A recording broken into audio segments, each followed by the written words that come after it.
everyone, my name is Helene and I'm here today to do my Christmas book haul. I know I'm a little bit late, it's about the middle of January now, but that's because I got some money for Christmas and I wanted to spend them on a book, obviously. And that book has just arrived, so now I can finally film. The very first book I want to show you is actually a book I got from a co-worker who has read it, and she has this attitude that she doesn't want to keep the books that she reads. She wants to hand them over to a friend and make other people read the books.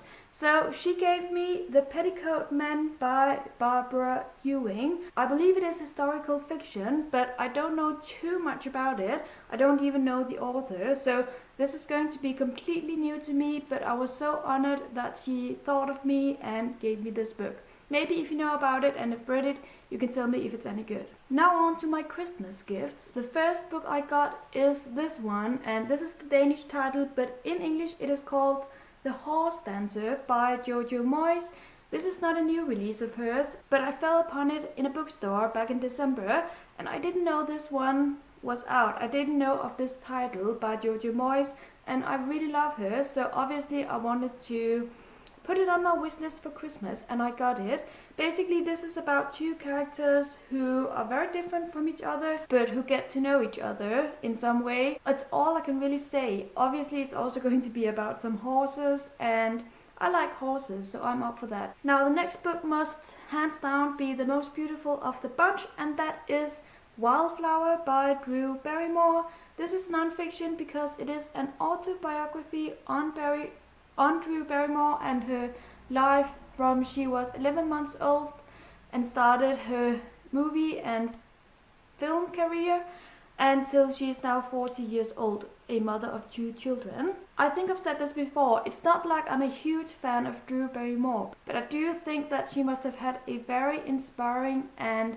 interesting life because of what she's gone through and her career. So I was very intrigued to read this, and I've actually already read it, but I won't tell you anything right now. You will have to wait until my January wrap up, or if you can't wait till then, I have done a blog post on my review of this book, so I will link that one down below. But basically, stunning book. I love it so much. Alone for the cover, I think it's worth a buy. Next we have a book by a Swedish author, I think he is. So I don't think this has been published in English yet, maybe it will be. But this is Blue Star by Jan Guillou, the 5th book in a series about Europe in the 20th century, where we follow 3 brothers who grow up in Sweden or in Norway, I can't remember right now. And then they are spread out into the world, and then we follow them as they grow up in Europe in the 20th century. I have read the first 2 books and I really loved them. I own the next 2 and now I have the 5th one as well.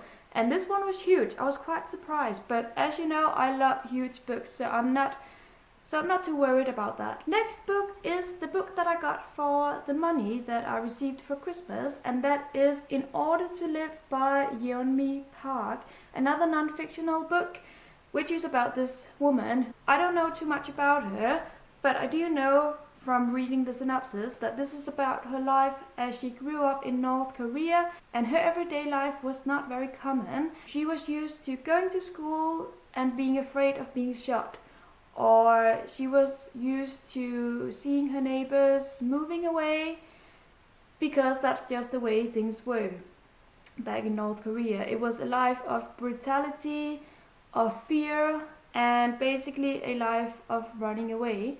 And she did run away. This is basically her account of these experiences. I think it's going to be quite brutal, so I will have to be in the mood for it, but I'm definitely very eager to read it.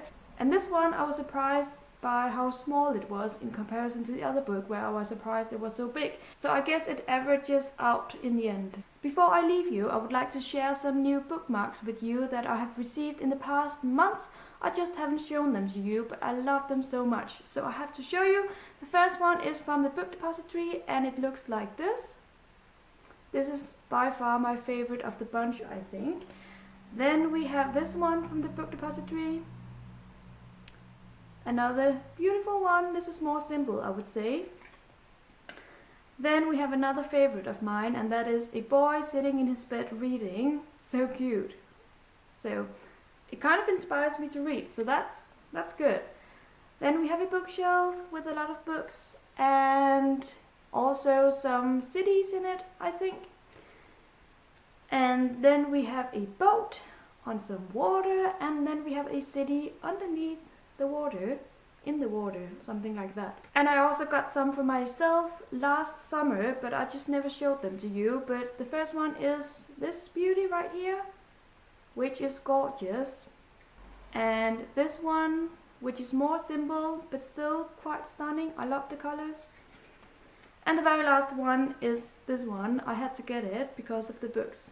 Beautiful books. I love it. And that is it for my Christmas book haul. I hope you enjoyed it. Thank you so much for watching and have a great day, everyone. Happy reading. Bye bye.